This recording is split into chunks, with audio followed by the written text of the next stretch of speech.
मस्त ना? मस्त झालाय शिरा. हो ना? देऊ एक विचारू का ग तुला?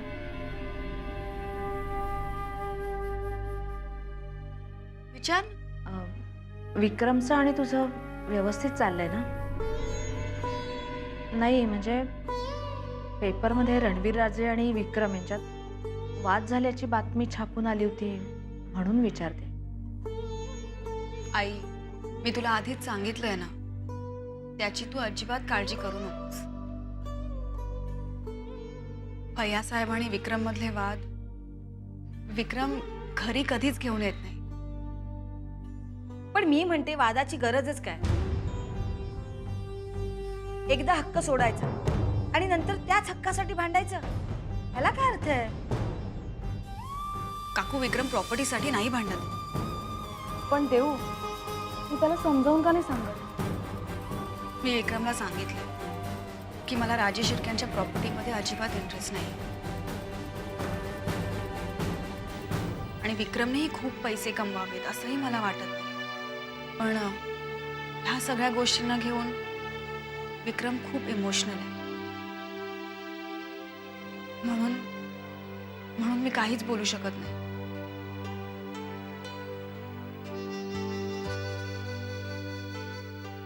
चला आता मला निघायला हवं. थांब ना थोडा वेळ अजून. नको ग. अगं हो, थोडा वेळ थांबली असतीस म्हणजे बाबा, मकरन, श्रावणी सगळ्यांचीच भेट झाली असती. त्यांना भेटायला ना मी परत येईन. अगं आई, विक्रम घरी यायच्या आधी जेवणाचंही बघायचंय ना. निघते आता. बर, पण मग थोडा शिरा देते डब्यात. नको. अगं जा ना घेऊन, आम्ही काय नेहमीच खात असतो.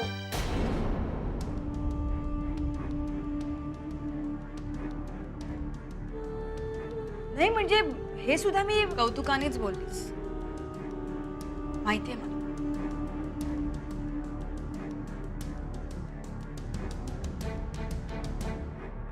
चला येते मी.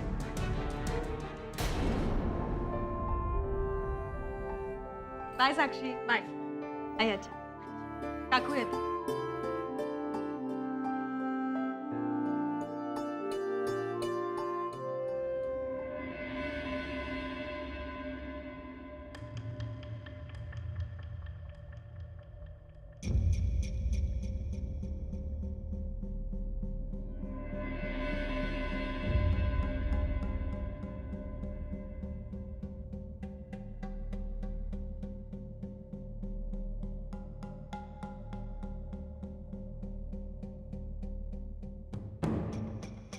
आम्हाला तुमच्याशी काही बोलायचं होतं.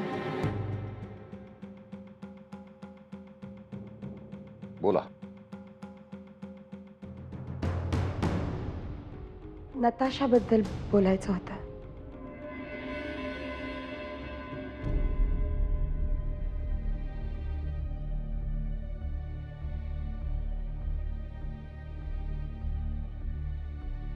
आम्हाला प्रांजळपणे असं वाटतं की नताशाच्या मनात आपल्याबद्दल राग आहे. आम्ही साईमांशी या विषयावर बोलण्याचा प्रयत्न केला होता. कारण काय असावं? शाळेच्या बॉम्बस्फोट प्रकरणी जेव्हा ती जेलमध्ये गेली होती तेव्हा तिला आपल्या मदतीची गरज होती. पण त्यावेळेला आपण कदाचित तो राग तिच्या मनात अजून आहे. म्हणूनच बदला घेण्याच्या हेतूनं ती पुन्हा जॉईन झाली आपल्याला. आपण सावध राहावं एवढंच सुचवायचं होतं आम्हाला. तुम्ही काळजी करू नका. आम्ही सगळ्या गोष्टींवर लक्ष ठेवून आहोत. आम्हाला खात्री आहे की आमचं काहीही बिघडवू शकणार नाही. आम्हाला असं वाटतं की अति आत्मविश्वास कदाचित. तुमची आर्ट गॅलरी काय म्हणते? म्हणजे कुठपर्यंत आलं काम? चाललंय, चांगलं काम चाललंय. लवकरच आम्ही पेंटिंग्सचं एक्झिबिशन लावणार आहोत. गुड. All the best.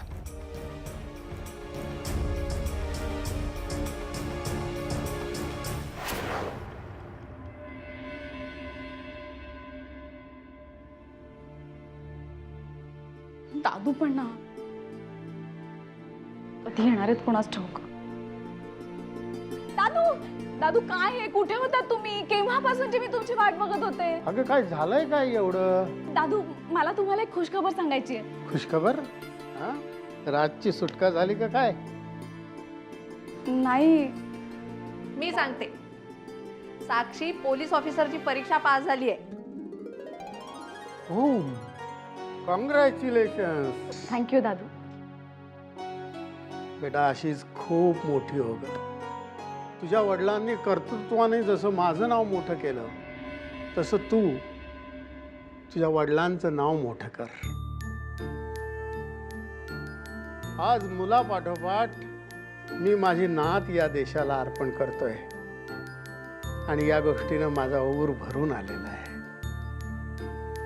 दादू. अरे नुसतंच दादू म्हणणार की काही गोड खायलाही देणार? आणते आणते म्हणणार आहे. आणते. जा, जा, जा. लवकर आण, डायबिटीज आहे लक्षात ठेव.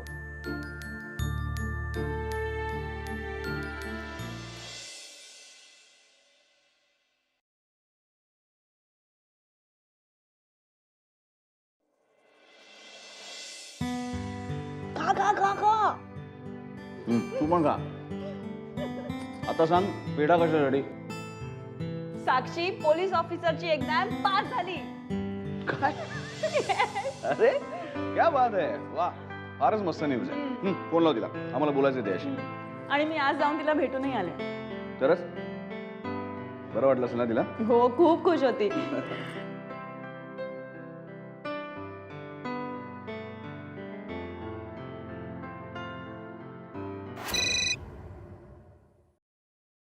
हॅलो.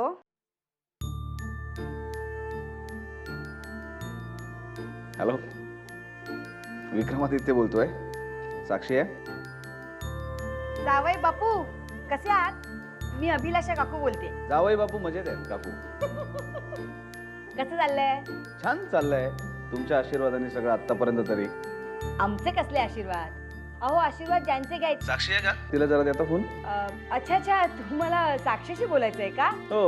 अहो सांगायचं होतं ना. मी उगाच बडबड करत बसले. माझं ना हे असं होतं. साक्षी आली का? हा एक मिनिट हा. साक्षी साक्षी. काय ग काकू? फोन आहे. कोणाचा फोन आहे? Vikramaditya Rajya Shirke. Hello Vikram. Hello inspector, congratulations. नुसतं काँग्रेस करून चालणार नाहीये, मला पार्टी सुद्धा हवी आहे. देणार देणार देणार, आता द्यावंच लागणार ना. तो तर पोलीस ऑफिसर होणार म्हटल्यावर तुला घाबरून राहावंच लागणार आम्हाला. नुसतं घाबरून राहायला हवं नाही, त्याचबरोबर तुला माझ्या बहिणीची अगदी योग्य ती काळजी घ्यावी लागणार आहे. तिला जरा जरी त्रास दिलास ना तर काय? तर तुझी जुनी केस फाईल पुन्हा ओपन करेन. साक्षी, सगळे पोलीस ऑफिसर सुरुवातीला असंच म्हणत असतात, पण एकदा का त्यांना पैशाचं महत्व कळलं. हॅलो विक्रम, अगदी जीव गेला ना तरीही मी कधीच पैसे खाणार नाही. नक्की? शुअर. हवं तर त्याची सुरुवात म्हणून तू देणाऱ्या पार्टीचं बिल मी द्यायला तयार आहे. अरे बापरे, देव्यानी साक्षी आतापासूनच पोलीस ऑफिसरच्या बेरिंग मध्ये शिरले. हॅलो विक्रम, एक मिनिट. हे असं बोलण्याची पद्धत असते हा. फक्त बिल तुलाच भरायचंय आणि त्याच्यासोबत गिफ्ट सुद्धा हवंय. देणार. तुझं गिफ्ट आणि तुझी पार्टी लवकरात लवकर तुला मिळेल, नक्की. थँक्यू. आणि पुन्हा एकदा आमच्या दोघांकडनं तुझं मनपूर्वक अभिनंदन. लवकरच भेटूया. मी वाट बघते. बाय. Bye bye.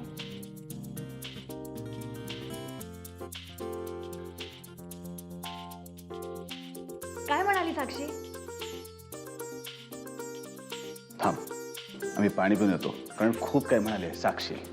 विक्रम सांग ना. मेजर, मेजर लवकर या. काय माझा आज जवान इतका मोठ्याने ओरडत आलाय अचानक? तुम्हाला खूप आनंदाची बातमी सांगायची आहे, म्हणून म्हटलं की फोन करून सांगण्यापेक्षा प्रत्यक्षात येऊन भेटावं, म्हणून ताबडतोब निघून आले. पेढे घ्या. अरे पण हे पेढे कशाबद्दल?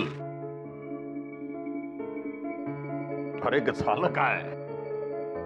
तुमचा जवान आज पोलीस ऑफिसरची एक्झाम पास झालाय. वाह, क्या बात. काँग्रॅट्स. थँक्यू. हाची काँग्रॅट्स. म्हणजे तू आमच्यापैकी एक होणार तर खूप बरं वाटलं.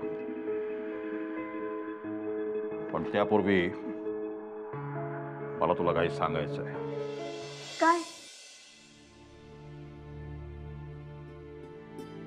तू पोलीस ऑफिसर झाल्यावर तो युनिफॉर्म अंगावर चढवण्यापूर्वी एक गोष्ट लक्षात ठेव. हे युनिफॉर्म आपल्याकडे खूप काही मागत असतात. आपलं पर्सनल लाईफ, नातेसंबंध आणि बरंच काही. त्यामुळे हा युनिफॉर्म चढवणारा माणूस फक्त शरीरानेच नाही तर मनाने सुद्धा कणखर असायला हवा. मृत्युंजय मला नेहमी म्हणायचा, माझी साक्षी पोलीस ऑफिसर झाल्यावर मी तुला सल्यूट मारणार.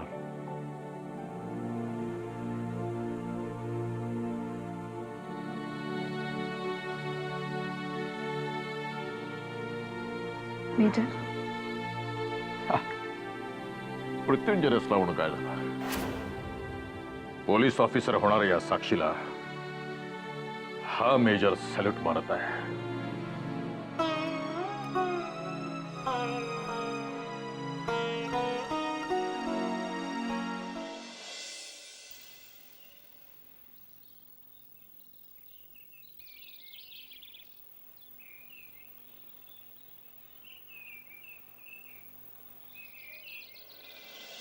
सॉरी सर, यायला उशीर झाला. नाही चालू आहे. अच्छा, तुमचा चेक तयार आहे. हां हां. आणि बंगल्याचे मालक त्यांचं काय? आम्हाला त्यांनाही भेटायचं आहे. अहो ते शक्य नाही आहे. आउट ऑफ इंडिया गेलेत ना या बंगल्याचे मालक. आपण तुम्ही घाबरू नका, काही टेन्शन घ्यायचं कारण नाही. अहो मी खास विश्वासातला माणूस आहे त्यांच्या. जाताना साहेब म्हणाले, माने माने ह्या बंगल्याची संपूर्ण जबाबदारी तुमच्यावर, स्वतःचा बंगला समजून डील करा. त्यामुळे ना तुम्ही अजिबात टेन्शन घेऊ नका. काय चेक? हां, 15 लाख. आणि पोझिशन तुम्ही म्हणाल तेव्हा. काय माहितीये ना, पूर्ण पैसे देईपर्यंत थांबण्याची काहीच गरज नाहीये. अहो तुम्हाला कोण ओळखत नाही, महादेव बिल्डरचे पार्टनर तुम्ही. पण उरलेले पैसे 2 महिन्यात द्या. तुम्ही केलेलं प्रॉमिस आहे ते तेवढं विसरू नका. डोंट वरी, उरलेले पैसे 2 महिन्यात मिळतील. आणि अजून एक म्हणजे तुम्ही विचारण्यापूर्वीच मी सांगतोय, या चेकची तुम्हाला रितसर पावती मिळणार. थँक्स. बरं निघू मी आता. थँक्यू सर आणि कॉंग्रॅट्स. थँक्यू. तुमच्यामुळे आम्हाला एवढी चांगली प्रॉपर्टी मिळाली. आहे सर. बरं मी निघतो. हा ओके थँक्यू.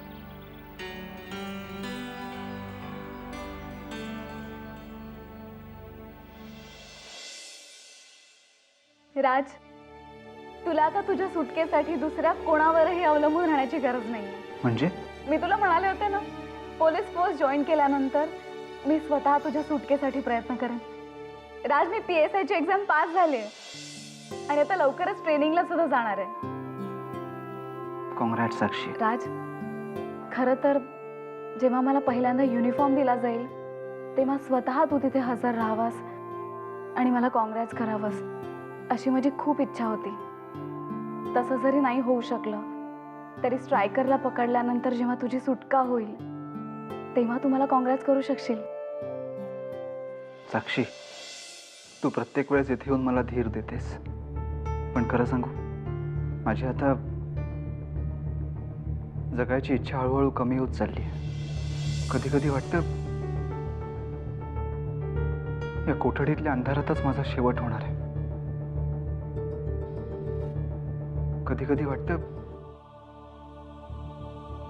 या कोठडीतल्या अंधारातच माझा शेवट होणार आहे. राज, प्लीज असं बोलू नकोस. असं काही होणार नाहीये. मी तुला सांगितलं ना, तुझ्या सुटकेसाठी मी स्वतः प्रयत्न करेन. विश्वास ठेव ना माझ्यावर. साक्षी, आज तू पोलीस इन्स्पेक्टर होणार आहेस म्हणून तुझ्यावर विश्वास ठेवायला सांगतेस, पण जेव्हा तू कोणीही नव्हतीस तेव्हापासनं फक्त तुझ्यावरच्या विश्वासामुळे मी दिवस ढकलत आलोय. राज, आता फक्त काही दिवसांचाच प्रश्न आहे रे. ठीक आहे, माझ्याकडे तेवढा वेळ असेलच, नाहीतरी मरण मला लवकर येताना दिसत नाहीये.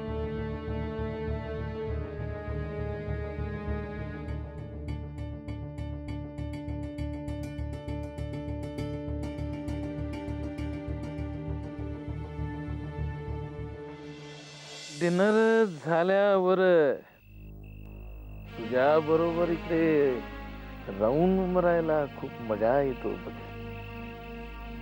दिवसभराच माझं थकवा पार दूर पळून जातो बघ.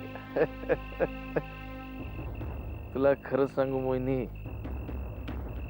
रोज रात्री तुझ्या बरोबर गप्पा मारायला कधी मिळणार याच मी वाट बघत असतो बघ. हा मन माहितीये, तू दिवसभर माझी वाट बघत असते. हा पण काय करू, हे एवढं मोठं डोलारा उभं केलं मी, ते सगळं कोण सांभाळणार. पर ऑफिस मध्ये पण तुझी लई आठवण येते बघ. मोहिनी, तुला खरं सांगू मोहिनी, तुझ्या बरोबर तुझं हात धरून गार्डन मध्ये फिरावंस खूप वाटत.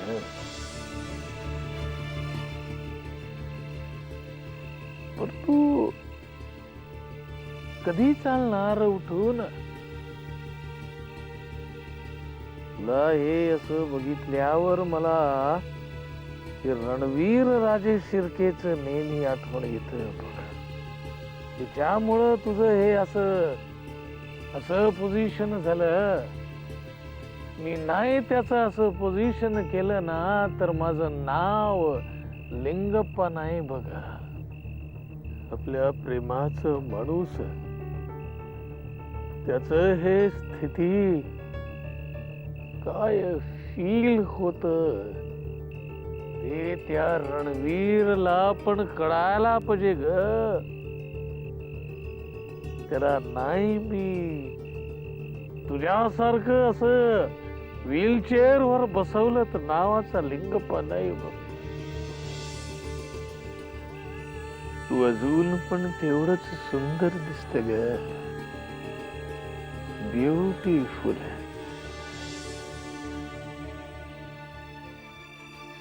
चल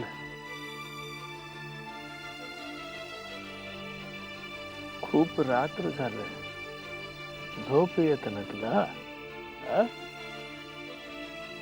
ते रणवीर राजेला सोडणार नाही बघ. त्या रणवीर राजे शिर्केला नाही बसवलं तर नावाचं लिंगप्पा नाही बघ मी. देवयानी,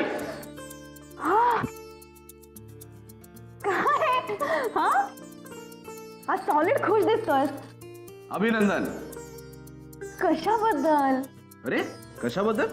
तू एका मोठ्या घराची मालकीण झालीस म्हणून. आज आम्ही त्या मानेला भेटून आलो. पहिला हप्ता त्याला देऊन आलो. आता कुठल्याही क्षणी आपण त्या घरात जाऊ शकतो. एक मिनिट. घर ताब्यात आलं म्हणून लगेच शिफ्ट होणार का आपण?